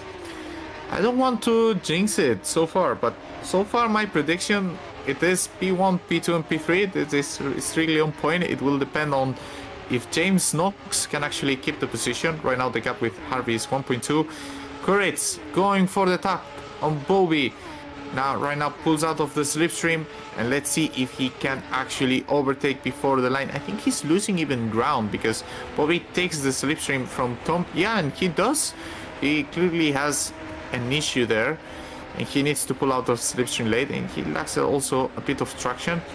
Right now, Joe Gillette P8 on the pressure, or Magnus Ockenhau really behind him. This race has been hectic so far, Alex.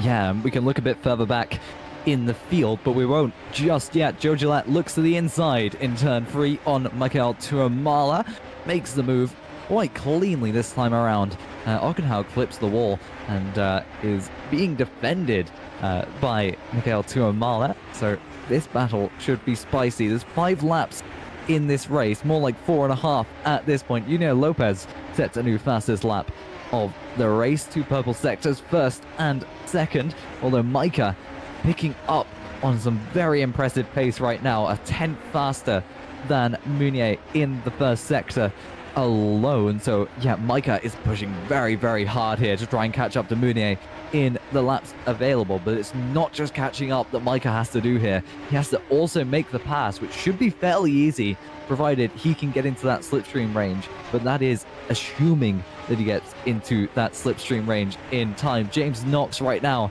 looks to be under pressure from Thomas Harvey, who's in slipstream range and is very much in the effective distance to be able to make a move into turn 1. Someone went deep. I believe that was Kaspar Kuritz going deep, and James Knox is having some issues with connection. He didn't go into the wall there, and he also didn't go into the wall, as you just saw. Thomas Harvey still has the slipstream on James Knox, but it doesn't seem to be working for him. That gap is probably not decreasing as quick as Harvey would like. We're already mostly done with the straight, and he's only just got to the back of that Team RNG car. Pulls to the inside, late on the brakes, It is not late enough. James Knox is able to hold on the outside, and that was very well defended by Knox to be late on the brakes to keep that P3 position. So it's a matter of how long is he able to hold on, and will he be able to hold on? Joe Gillette falls behind Magnus Ockenhaug and also Craig Patterson. I think that yellow flag in Sector 1 had something to do with him. Something I just want to mention as we're watching this battle between Thomas Harvey continuously evolving into turn 4. Oh, I was expecting no space to be left there, but Harvey gets the move done on the inside. An honorable mention, though, further back, Eric Strand is in P11. So that's working out quite well for him. A good recovery from race 1. And yeah, anyway, Thomas Harvey gets ahead of James Knox, and Knox still has a few cars behind him to worry about, notably Bobby Vakinov, who's looking very racy at the minute. Apart from the couple of mistakes they've made into the first corner, it seems like they are absolutely in contention to take this third position on the podium. Thomas Harvey will be completely unassisted here along the main straight. No assistance from Slipstream, nothing from the car ahead of him. Meunier has been able to recuperate the gap that he had on Matusz Majka. It's remaining about 2.5 seconds, 2.8 seconds. And here we go. This will be the battle, if any, for third, although James Knox seems to be a bit too far back, just over a second. So now he only has to worry about Bobby Vakinov, who's got a bit of a gap still behind him. And I'd be interested to see just how much it's closing for Vakinov. 3 tenths. This is about the same margin that we saw between Thomas Harvey and Knox on the last lap. And it seems like Bobby Vakinov has got the better speed advantage, but Knox once again very confident on the brakes on the outside, almost a bit too confident, almost went into the outside wall. We can cut a bit further back as well to see the battle between Kuritz, Tuamala and Ockenhaug, all simultaneously sliding through turn 2. And this is definitely some interesting racing as Vakinov still has to contend with James Knox, who passed in turn 1, but Knox not making a move. Kasper Kuritz struggling through turn 3, hitting the wall a couple of times, moves back to the outside, but has these 2 cars behind him very close. Yeah, he's struggling for rear grip right now, and it's really clear. I'm not sure if the tires are starting to be gone or clipping the walls that hard for the previous laps. It was the reason for that. So that's something to look up for the upcoming 2 laps, and as he goes wide and touches the wall again. I'm pretty sure that's not healthy for the car, and probably is part of the reason why he's struggling right now. As we see a small yellow into sector 1, and what is going to happen right now? So Loic is leading with a comfortable lead. I think Majka is just realized of that, and I think P1, P2 and P3 are kind of decided right now, and probably our hot spot is for the fight for P4 right now. James Knox is also pretty close to Bobby right now. I think he's not in attacking range right now, but is still in a good position to actually follow up and the next lap. As we see Magnus Ockenhaug being really close to Tuamala, heading into the finishing line right now. I think he's waiting to pull out of the slipstream at the end, because right now if you pull out, you will feel how your car will just drag out of the slipstream. Tuamala goes defensive. James Knox goes defensive. He will not, goes on the attack, and he will try to keep the attack into turn 2, just missing a bit the inside, and now he will have maybe a run for turn 3. 2 laps to go for the English driver right now, and he will not attack in turn 3 as he loses the rear end of the car, and now Kasper Kuritz will have the chance to go for it in turn 4. They go side by side, and Kuritz hits the wall really hard. I think James didn't give the required gap there. As we see, they're heading into the castle section really soon. They're losing the rear. The tires are screaming right now. They're probably hot, they're probably worn. no tires for these drivers, as we see Magnus right now taking the inside of Kaspar, heading side by side into the castle. Please, guys. Okay, cool. Kaspar realized it was not the smartest of choice to go side by side into the castle section. And yeah, this is fiercely fight, Alex. Yeah, it's a fierce battle going on, but it seems like people are just forgetting that Kasper Kuritz is on the road. That's the second time he's been run into the wall in a similar fashion. A couple of laps ago, it happened as well. Gave him the first bit of damage that he's been nursing all along. So it's a bit unfortunate there to have been pushed into the wall. And you can see how much he's struggling with this car now. I'd love to see what sort of steering angle he has to maintain down the straight. If it's like anything too significant, as that's a rear wing view. And yeah, look at that. He's nursing that all the way along, similar to what Mounier had in race 1, and he's struggling to keep with the pack ahead. But Tuamala, a great bit of action we're about to watch. Tuamala around the outside. Ockenhaug tries to follow him. That's not going to happen. James Knox is relegated to P6, but Ockenhaug still wants a piece of the action, tries to fill up those mirrors into turn 2. No move. Oh, Kasper Kuritz is into the wall, and that is him definitely out of the race now. A wheel and a rear wing off. And wow. So unfortunate That's for a weird Kuritz. one. That's a weird one. Let's see the replay right now. Yeah. I think he just, that's he really lost. Unfortunate.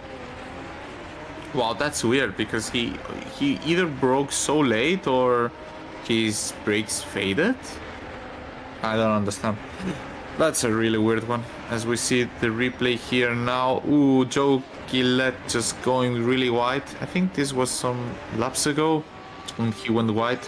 And then we see Kurt Rothjarp, and we will probably see an incident here going going a bit wide and losing the rear, and still keeping the pace.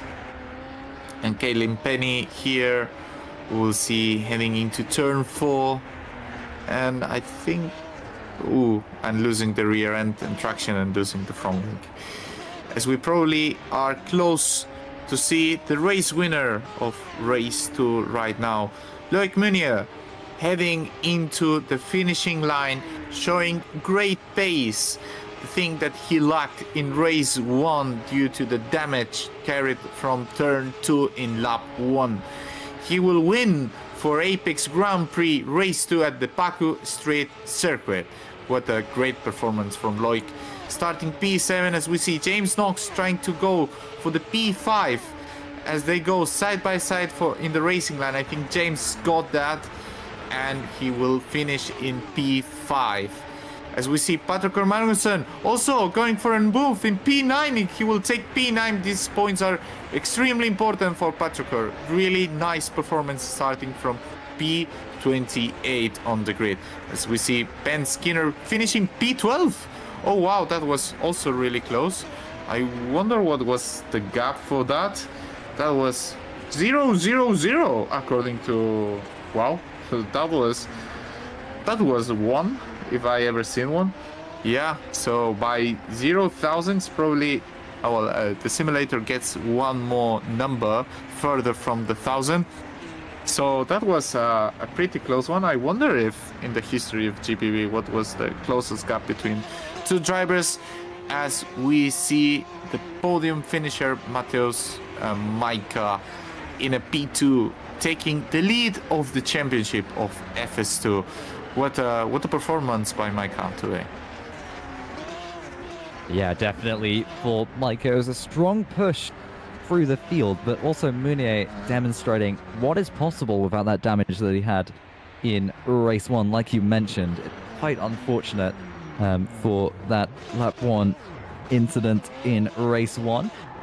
Majka doing donuts, just a bit of a celebration, I'm sure. It's probably deserved to get a P1 and a P2 finish, but yeah, I don't think you can get much closer of a finish than what can only be measured in the 10,000ths, which is more than we actually get to see on our race view screens, which is somewhat unfortunate because I would be interested to see really what sort of gap that was exactly. Josh Flynn barely losing out to Ben Skinner at the end there. It's been quite a few of those we've had on the last lap between a couple of drivers. Either way, it's Loic Meunier that takes the win with Micah behind him in second, and his teammate, or Meunier's teammate, Thomas Harvey, is the last podium finisher. Bobby Vakinov takes fourth, a good performance from him, and from pole position, James Knox takes fifth. Michael Tuamala behind them in sixth with Magnus Oggenhaug, Craig Patterson, and Patrick Magnussen, with Joe Gillette rounding out the top 10.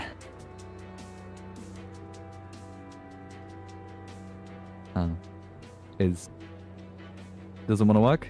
Okay. Eric Strand takes P11 with Ben Skinner just behind him. Josh Flynn loses by an unmeasurable amount to Ben Skinner in 13th. Johannes Lafitte is 14th with Michael Falkenheim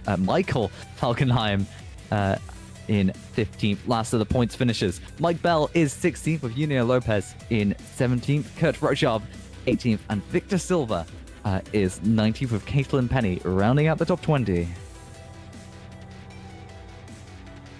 21st, it's Kasper Kuritz after that late DNF in turn 2 with Jonas Corrala behind him, and 6 non-finishers to go. Dan Hayek, Josh Dexter, Brody Lawless, Jerry Van Bussel, Christos Philo, and Damir Karatko unable to bring it across the finish line. And a couple of those we didn't see, but most of it was that first lap incident again in turn 2. You did mention it in qualifying that turn 2 was going to be that tricky corner on lap 1, and it seems like you've predicted it all too well. Yeah, well, it was an eventual race. It was wonderful. I think it was pretty clean according to what the circuit is able to bring to the table. I think it was nice racing, nice fighting. A lot of spice, I think there was today. And next up is coming Singapore, the 1st of October. I think that's precisely the opposite of what we saw today. It's still a street circuit, but where the overtaking opportunities will be rather difficult. It will be important for for Patrick to actually check his issues for Singapore, as he still has a chance to win this championship, as now he is in P2 in the standings. What are your conclusions for today's race? Who deserves the driver of the day, Alex? Well, it's hard to really say, but I think Micah, a very strong performance, and ties off a little run of 8 podiums here today in Baku with a first and a second. So a strong performance run now. Championship leader. It's very, very well driven by Mateusz Micah, who came into the series relatively late. But yeah, he's managed it well. So that is my driver of the day, and I'm sure you'll agree. Normally, we'd have interviews at this point, but no one actually wants any. So, you know, Ooh, I can't blame anyone after that race. 2 in a row, suddenly. I think Loic and Patrikur, I think it would be interesting to hear Patrikur first, given the situation. What do you think, Alex? Yeah, let's go for it. I'm like, oh. Hello, Patrikur. Hello. Okay, explain us a bit what was the issue with your steering wheel, because it was a big shame that we missed you in race 1, and if you are able to solve the issues for the coming rounds. Well, I thought the issue was my fan attack. Well, I have like a CSLTT, and yesterday I got another one loaned because I thought my hub was broken, or like the base. And then when I was practicing, all of a sudden I just lost for feedback and everything. And yeah, there was just nothing working. And I don't know, then all of a sudden it worked. And then it stopped working again in race 1. And then it worked for the rest of the race 2, I guess. Which I guess I scrapped some points, but unfortunate for that to happen. So I'm definitely ordering a new wheel tonight. Not Fanatec. Yeah, well, that's a big shame, Patrigor, because it's one of the worst ways to feel after a race, after a big preparation in Baku, especially a track that is really difficult. But heading into the next one, you have good chances if you keep your pace, and yeah, the difference is not too big, so you have good chances still. Yeah, we were really set for this race. I think we were doing like on at least the server, we were doing like 59.2s easily on race pace, but of course I couldn't even show that because I couldn't even race. Which is really unfortunate, but yeah, let's hope I can get a new wheel before next round and try to catch up now since I'm in P2 now. Well, you just need to put the effort, and the rest you will speak on track, and surely you will get the results that you deserve, Patrigor. Yeah. Thanks, Patrick, and we'll see you in 2 weeks' time. I believe that it is probably wise to bring in Loic Mounier into the interview chat and talk to him about race 1 and race 2. Hello, Loic. Congratulations on the race 2 win. A bit unfortunate in race 1. Could you give us a bit of a comment? If you're there. No? Sorry, yes, I thought you had another question coming up. Oh, no. Yeah, no, race 1 had a bit of a Russell incident, but I will blame it on the adrenaline of the people involved in the incident or causing the incident. I think we chat usually between the races, and I didn't talk to him in private, but I see how the discussion goes in the Discord, and I think he already had enough comments made on the matter.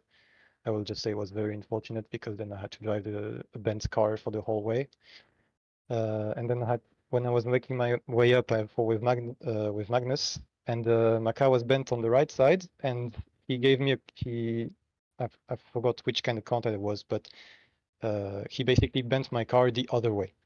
So instead of going straight with a right-hander, it was straight with the left-hander. Well, that was wonderful.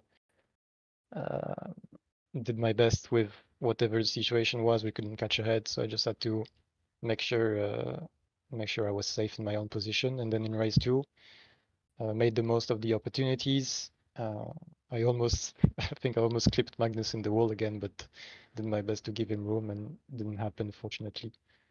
I'm just making my way and getting a good gap with Micah, so he couldn't come back. And the fastest lap at the end was purely epic. I do not know how I didn't bin that lap, but at least I got it. Yeah. And were you confident that you were going to have that sort of pace in race 2, or at least in race 1 if the incident didn't happen? I know I'm asking you to predict something that didn't happen, but if you did have that pace in race 1 because you didn't have damage, for instance, do you think you would have been able to fight Micah to the end or even take the race win? I honestly, I don't know, because I practiced with much lower temperatures and the lap times were kind of slower. So when I saw the practice times and the before quali, I was wondering if I would even be in the top 10. But obviously, I practiced with the wrong temperatures, and it proved me wrong, thankfully. Without the incident, probably I would have been in the lead train, but those guys, Harvey, Maika, even Van Bossel, if we don't see him often, you know they're super strong, and I'm not sure. I would have been definitely in the fight for the lead, but I can't say I could have won. All right. Thank you, Loic. Congratulations on your win in race 2 once again. Carlos, do you have any questions or? Well, best of luck for the rest of the season, Loic. I'm really looking forward for the rest of the rounds, and also for 2025. We wish to see you also racing full-time next year. Yeah, thanks. I'm sure you're gonna look forward to that as well. And I Bye bye, dedicate Baguette. this victory to Oh. Rodrigo Carvalho, my goat. Nice. Bye bye. Bye bye, Baguette. And yeah, if you want to go for another interview, it's your choice sure. now, Carlos. I'll take Thomas. Hello, Thomas. How are you doing? Hello. I'm pretty good after that one. Can you explain us a bit how both races went and how did you feel with the FS2 car now that you did some rounds with it?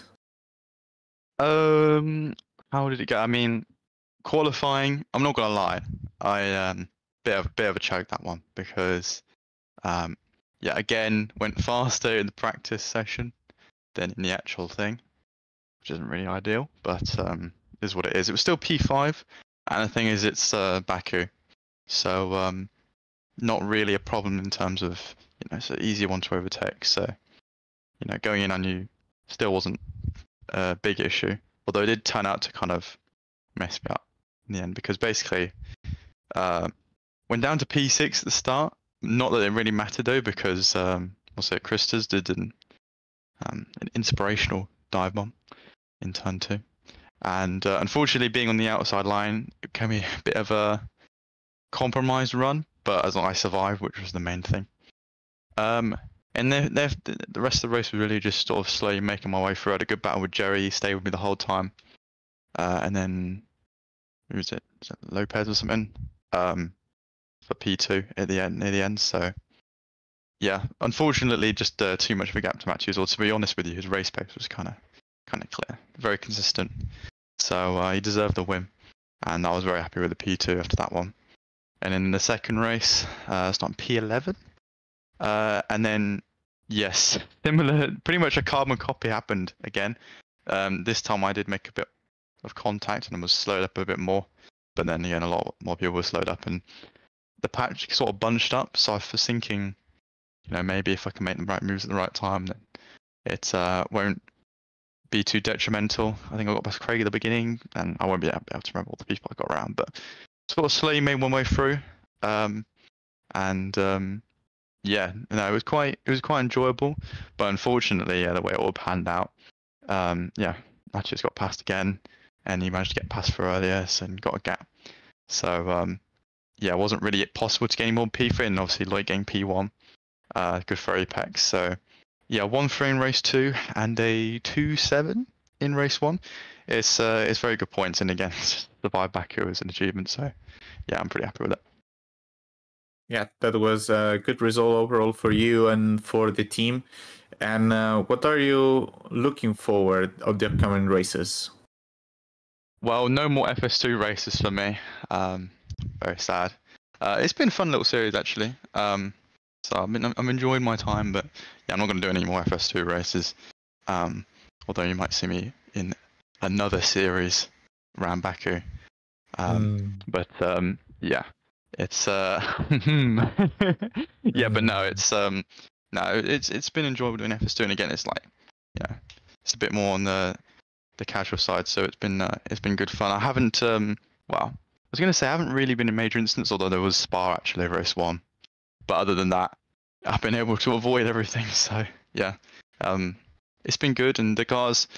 I mean, I've got fortunate with the cars with the tracks I've been given actually, like Spa, Monza and Baku, where, you know, Spa dirty air was a bit of an issue, but it wasn't awful, but it would definitely, it showed me that it was a bit too much, because if you're having issues at Spa and FS2 it's not ideal, but then Monza obviously and Baku are just, yeah, so much better for dirty air and overtaking because of the long straights and slower corners. So, you know, it's I mean, fortunate with the track selection. But yeah, I guess my one critique of the car is it shouldn't really have as much dirty as it does. But there we go. It's been fun. You've done so far 4 races in FS2. You did 3? 3. You almost did like half of the season. So are you planning on a full return next season? I have zero idea. I just go with the flow. We'll see. Oh, So maybe some teams that are interested on contacting Thomas and convince him for their projects for next season. You see, Thomas, he didn't close the door, he didn't shut it down. So maybe this is one of the mans you want to have in your team next season. Thank you, Thomas, for the interview, and see you in the next one. Thank you very much. Well then, in 2 weeks' time, we'll be going to Singapore for another bit of racing, but we do have in 2 days' time Formula Sprint 1, and then a week from now Super Lights, which I assume you're commentating on, Carlos? Yep. And then 2 days after that, Super League. So don't go anywhere. There's still plenty of GPVWC action to go. But nonetheless, that's all from me. Any closing remarks, Carlos? No, thank you everyone for coming to watch FS2. It was a pleasure to be here in substitution of Toby, and I'll see you, all of you, the next time. Bye-bye now. Ciao, ciao.